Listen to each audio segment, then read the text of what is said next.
या देवी सर्वभूतेषु बुद्धिरूपेण संस्थिता नमस्तस्यै नमस्तस्यै नमस्तस्यै नमो नमः। नमस्कार दोस्तों, मैं देवकिंदन राठौर ज्ञान गंगा चैनल से आज हम बात करेंगे उच्चारण स्थानों की।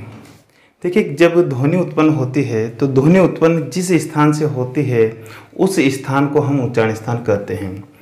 तो इस प्रकार से यदि हम बात करें तो उच्चारण स्थानों की संख्या, इनकी संख्याओं की बात की जाए तो इनकी संख्या कुल 8 है।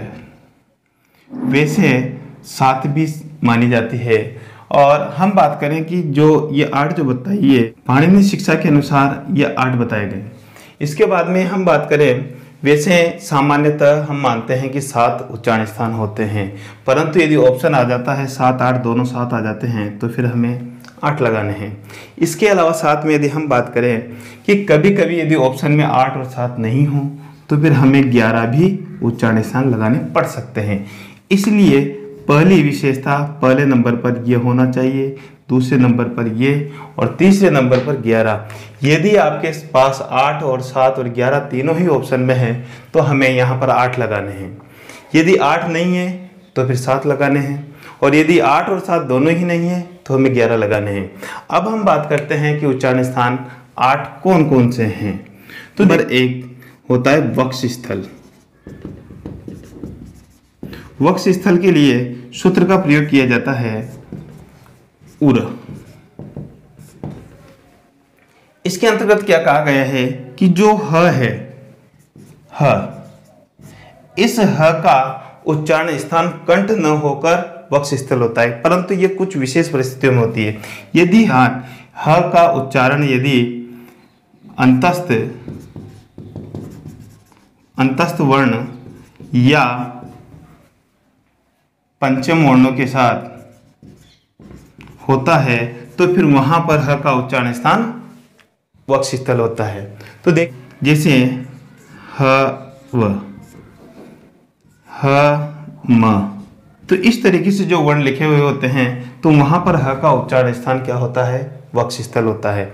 अब हम बात करते हैं यहाँ पर कि दूसरा उच्चारण स्थान कौन सा है। तो दूसरा उच्चारण स्थान अपना आता है कंठ। कंठ के बारे में जो सूत्र है वह सूत्र यह है, अकुह विसर्जनीय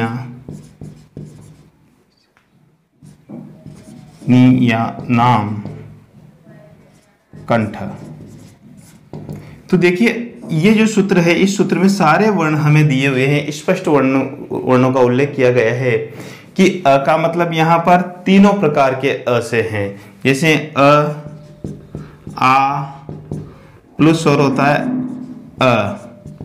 तो इस प्रकार से तीनों अ, कु का मतलब क वर्ग, क वर्ग के अंतर्गत क, ख, ग, घ, ङ, ये 5 वर्ण आते हैं। इसके बाद में कु के बाद में ह है तो ह का मतलब ह।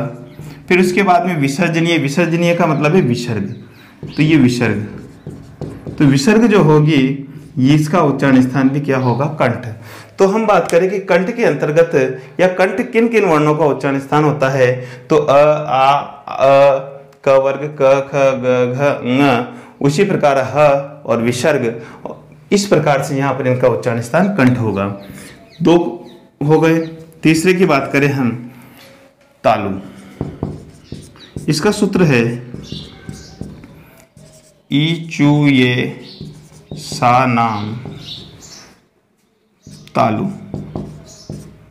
तो देखिए यहाँ पर जो ये है कि ई का मतलब तीनों प्रकार के, ई दीर्घ ई प्लुत। फिर इसके बाद में हम बात करें कि चू का मतलब च वर्ग, च वर्ग के अंतर्गत च, छ, ज, झ, ञ, फिर य और फिर है श। तो इस प्रकार से चौथे की बात करें तो मूर्धा। मूर्धा इसका सूत्र है ऋतु रसा नाम मूर्धा। यहाँ पर रि यानी तीनों प्रकार की री, री, री और प्लुत स्वर में री। तो इस प्रकार से यहां पर तीनों प्रकार की री। टू का मतलब ट वर्ग, ट वर्ग के अंतर्गत ट, ठ, ड, ढ, अण, ये 5 वर्ण हो गए। इसके बाद में इसमें र, फिर उसके बाद श। तो इन वर्णों का उच्चारण स्थान जो होगा वो क्या होगा? मूर्धा होगा। इसके बाद में हम बात करते हैं 5वें उच्चारण स्थान की, तो वो होगा दंता। दंता का मतलब दांत। ठीक है, तो देखिए यहां पर हम बात करें सूत्र, तो लरी, तू, ल, शा, नाम, दंता। देखिए लरी का मतलब लरी, हश्व, प्लुत, इसका दीर्घ नहीं होता है इसलिए यहां पर केवल प्लुत आएगा। इसके बाद त वर्ग, तो त वर्ग में त, थ, द, ध, न। फिर इसके बाद में दिया हुआ है ल और श, तो ल और श। तो इस प्रकार इन वर्णों का उच्चारण स्थान क्या होगा? दंता। उसी प्रकार से हम बात करें यहाँ पर जो छठा उच्चारण स्थान है हमारा वो होगा ओष्ठ, वो होगा ओष्ठ। इसका सूत्र है उ, पु, प, ध, मानी या नाम, ओष्ठो।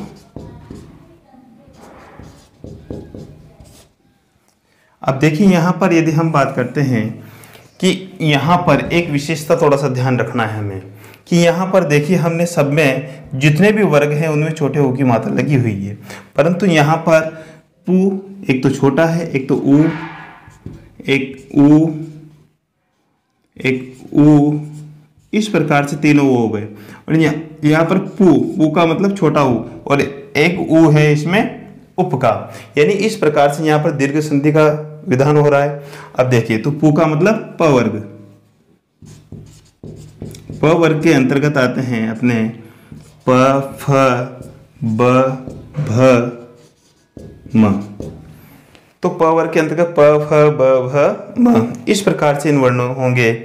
और अंत में है उपदीयमान। उपदीयमान का मतलब यह है कि जिस प्रकार हमने यहाँ पर विसर्ग का कंठ उच्चारण स्थान रखा है या माना है, उसी प्रकार यहाँ पर विसर्ग जो होती है वह 3 प्रकार की होती है। विसर्ग की बात करें, विसर्ग 3 प्रकार की होती है। कितने प्रकार की होती है दोस्तों? 3 प्रकार की। 3 प्रकार कौन कौन से हैं उनकी यदि हम बात करें तो नंबर 1 तो है विसर्जनीय, विसर्जनीय जिसको हमने देखा यहाँ पर, यानी ये सूत्र के अंतर्गत जो विसर्जनीय आया हुआ है। फिर दूसरा है उपदीयमान। उपदीयमान के बारे में यदि हम बात करें तो क्या है कि ये तो एक तो विसर्ग, ये पूर्ण विसर्ग है, इसके अलावा जो इसके अर्ध विसर्ग भी होती है और ये होता है प और फ से पहले यदि अर्ध विसर्ग का, अर्ध विसर्ग को देखिए यहाँ पर किस तरीके से हम बात करते हैं कि ये विसर्ग लगाए मैंने, इसको मैं नीचे से आधी कर दूं, ऊपर से मैं आधी कर दूं, अर्थात ये हो गए अपनी अर्ध विसर्ग। तो इस प्रकार के प और फ से पहले यदि अर्ध विसर्ग आ जाती है तो वह कहलाता है उपदीयमान। तीसरा इसी का रूप होता है जिहा मूल्य से, जिहा मूल्य, जी मूल्य, जिहा मूल्य। तो जिहा मूल्य किसे कहते हैं? वह अर्ध विसर्ग, यही अर्ध विसर्ग यदि क और ख से पहले आ जाती है, यदि क और ख से पहले आ जाती है तो वह क्या कहलाती है? जिहा मूल्य कहलाती है। तो इस प्रकार से इस विसर्जनीय को हम सामान्य रूप से विसर्ग कह देते हैं, जो इस प्रकार से लिखी जाती है। तो ये 3 प्रकार की विसर्ग होती है। कितने प्रकार की दोस्तों? 3 प्रकार की विसर्ग होती है। तो उसी में जो ये दूसरा प्रकार का जो उपदीयमान है प और फ, तो प और फ इससे पहले यदि अर्ध विसर्ग आती है तो ये उपदीयमान कहलाते हैं। तो इनका भी उच्चारण स्थान जो होगा वह क्या होगा? ओष्ठ, ओष्ठ। अब देखिए इसी हमारा अगला उच्चारण स्थान है जिहा मूल। जिहा मूल जो है इसके लिए सूत्र है जिहा मूली यस्य जिह्वा मूलम, अर्थात जिह्वा मूलीय जो वर्ण है उनका उच्चारण स्थान क्या होगा? जिह्वा मूल होगा। तो देखिए इसके अंतर्गत वर्णों की बात की जाए तो इसके अंतर्गत वर्ण जो आएंगे वह अपने वर्ण होंगे क और ख। तो इस प्रकार से ये इनके पहले अर्ध विसर्ग का प्रयोग किया जाएगा। तो जिह्वा मूलीय जो वर्ण है वह क और ख होंगे जिनके पहले अर्ध विसर्ग का प्रयोग किया जाएगा। तो इस प्रकार से इनके उच्चारण स्थान होगा जिह्वा मूल। अंतिम जो 8वां जो उच्चारण स्थान जो है वह है नासिका। नासिका के लिए सूत्र का प्रयोग किया गया है नासिका अनुस्वार रस्य, यानी जो नाक है अनुस्वार जो है उसका उच्चारण स्थान क्या होता है? नाक। तो यह वर्ण होगा अनुस्वार। तो अनुस्वार इस प्रकार से यहाँ पर इसका उच्चारण स्थान नासिका होगा। दोस्तों मुख्य रूप से ये 8 ही उच्चारण स्थान है जिनमें से कई बार हम वक्ष स्थल को न मानते हैं, इसलिए यहाँ पर हम 7 मान लेते हैं। परंतु यदि ऑप्शन में 8 दिए हुए हैं तो हमें 8 लगाने हैं, यदि 8 और 7 दोनों दिए हुए हैं तो हमें फिर भी 8 लगाने हैं, और 8, 7 और 11 दिए हुए हैं तो भी हमें 8 लगाने हैं। परंतु 8 ऑप्शन में नहीं होते हैं तो उस स्थिति में हमें 7 लगाने हैं। तो इस प्रकार से हमारे ये उच्चारण स्थान जो हुए वो कितने हुए? 8। अब कुछ वर्ण ऐसे भी बच जाते हैं जिनके उच्चारण स्थान एक स्थान से उच्चारित न होकर वह 2 स्थानों से उच्चारित होता है। ऐसी ध्वनियाँ भी है, ऐसे वर्ण भी है, तो उनको हम संयुक्त उच्चारण स्थान कहते हैं। तो संयुक्त उच्चारण स्थान, संयुक्त उच्चारण स्थानों के बारे में बात करते हैं तो पहला संयुक्त उच्चारण स्थान है कंठ तालु।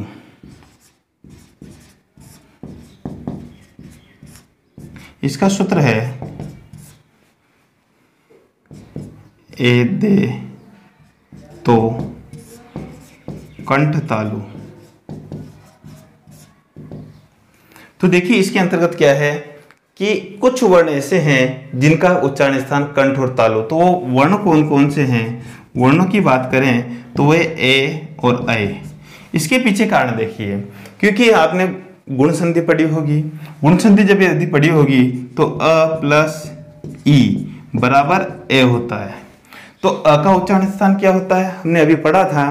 तो अ का उच्चारण स्थान होता है कंठ, और ई का उच्चारण स्थान होता है अपना तालु। अको विसर्जन नाम कंठ कंठ, इचिष्य नाम तालु तालु। तो दोनों मिलाकर क्या बन गया? कंठ तालु। इस प्रकार से इन दोनों वर्णों के यहाँ पर कंठ और तालु होगा। इसी प्रकार दूसरा हम स्थान देखें तो कंठ, कंठोष्ठ, ओदो तो कंठोष्ठम। इसके यदि हम बात करें कि ओदे तो कंठोष्ठम, यानी यहाँ पर वर्ण होंगे ओ औ। इन वर्णों में आप देखें कि आपने गुण संधि देखी है तो अ प्लस उ बराबर ओ। तो यहाँ पर अ, तो अ किससे होता है? कंठ। उ किस का उच्चारण स्थान होता है? ओष्ठ। दोनों मिलाकर देखेंगे तो कंठोष्ठ यहाँ पर आपका बन जाएगा। तो इस प्रकार से कंठोष्ठ आपका क्या रहेगा? यहाँ पर उच्चारण स्थान रहेगा। इसके बाद में तीसरे की बात करते हैं दंतोष्ठम। तो दंतोष्ठों की बात करें तो दंत और ओष्ठ, तो वकारस्य इसके लिए सूत्र है वकारस्य दंतोष्ठम। वकारस्य दंतोष्ठम, यानी वर्ण जो होगा इसके अंतर्गत क्या होगा? वह होगा। इसके बाद में चौथा सूत्र जो है वह हमारा आता है मुख नासिक। उच्चारण स्थान होगा इसका मुख नासिक। मुख नासिक क्यों? तो देखिए इसके पीछे हम बात करते हैं, इन मुख नासिक वर्णों को अनुनासिक वर्ण भी कहते हैं। यहाँ पर मुख नासिक वर्ण कैसे? इसका जो सूत्र है य म न अण, ना, नाम, नासिका, च। तो इसमें क्या है कि मुख, मुख यानी जो ये वर्ण हमने अभी देखे हैं पंचम वर्ण है, और इन पंचम वर्णों की पहले ही हम अन्य स्थान से इनका उच्चारण बता चुके हैं। तो यानी कहने का मतलब ये है कि इनका नासिका च, नासिका च का मतलब है कि इनका उच्चारण सा नासिका भी होगा। अब देखिए दोस्तों यहाँ पर कि इन वर्णों को यदि हम देखते हैं कि इनको देखिए न, य, अण, न, म, इनका उच्चारण स्थान जो होगा, ङ का उच्चारण स्थान होता है आप कंठ, य का उच्चारण स्थान होता है तालु, इसका उच्चारण स्थान होता है मूर्धा, न का उच्चारण स्थान होता है दंता, और इसका होता है ओष्ठ। अब देखो ये सब कहाँ होते हैं? मुख के अंदर, इसलिए ये क्या कहलाए? मुख। अब देखो इनका उच्चारण स्थान यहाँ पर नासिका के साथ भी होता है, इसका भी नासिक, यहाँ पर भी नासिका साथ में होगी। इस प्रकार से ये जो वर्ण पंचम वर्ण है, इन पंचम वर्णों का उच्चारण स्थान जो होगा मुख और नासिका दोनों से होता है। अब हम बात करते हैं कि इससे क्वेश्चन किस तरीके से पूछे जाते हैं दोस्तों। तो इससे क्वेश्चन पूछने के तरीकों में कुछ अंतर होता है, अलग अलग तरीके से क्वेश्चन पूछे जाते हैं। यदि कंपटीशन की यदि हम बात करें तो इनके क्वेश्चन पूछने का जो तरीका होता है, तो जैसे एक तरीके से तो इस तरीके से भी क्वेश्चन पूछा जाता है, सीधा सा कोई वर्ण देगा, जैसे मान लीजिए उसने ल दे दिया कि ल का उच्चारण स्थान क्या होता है, तो ल का उच्चारण स्थान हमें ल वर्ण का पता लगाना होगा। तो इसके लिए हमारे पास सूत्र है लेतु लसानाम दंता, तो इसका क्या होगा? दंत, दंता। उसी प्रकार से यदि पूछ लिया जाए ओ का उच्चारण स्थान क्या है, तो यहाँ पर हमें इस सूत्र के माध्यम से हम बात करेंगे कंठोष्ठम। देखिए दोस्तों यदि यहाँ पर ओ का उच्चारण स्थान क्या होगा? कंठोष्ठ। उसी प्रकार से यहाँ पर यदि हम बात करें दोस्तों, ये कई बार पूछा हुआ है, सीधा डायरेक्ट पूछ लिया है कि व का उच्चारण स्थान क्या होता है, तो व का उच्चारण स्थान जो होगा वह क्या होगा? दंत होगा। यदि हम इन्हीं वर्णों को देखते रहें कि इस प्रकार से एक तो क्वेश्चन सीधा पूछता है, एक दूसरा क्वेश्चन पूछने का तरीका, उसका वो 4 ऑप्शन आपके सामने देगा और 4 ऑप्शन देकर वह पूछेगा कि निम्न में से कौन सा भिन्न है। जैसे उसने र दे दिया, री दे दिया, श दे दिया और उसने वहां पर ल दे दिया। अब हमें ये 4 ऑप्शन दिए ए, बी, सी, डी। अब वो ये पूछेगा कि निम्न में से उच्चारण स्थानों के आधार पर कौन सा वर्ण भिन्न है, तो फिर हमें ये लगाना होगा, क्योंकि री, टू रसाना, मूर्धा, र, रे और श इन सब का उच्चारण स्थान होता है मूर्धा। तो इस तरीके से यहाँ पर क्वेश्चन बनते हैं। एक इस प्रकार से वो सीधा सा पूछ लेता है, अलग करने के लिए पूछ लेता है। और देखिए कि इन वर्णों के अलावा ये कुछ ही वर्ण ऐसे हैं जिनके संयुक्त उच्चारण स्थान है 1, 2, 3, 4 संयुक्त उच्चारण स्थान हैं। इसके अलावा बाकी केवल उच्चारण स्थानों की संख्या कितनी है? 8। उसके अलावा यदि 8 ऑप्शन में नहीं है तो फिर 7, और 7 भी ऑप्शन में नहीं है तो फिर हमें 11 लगाना है।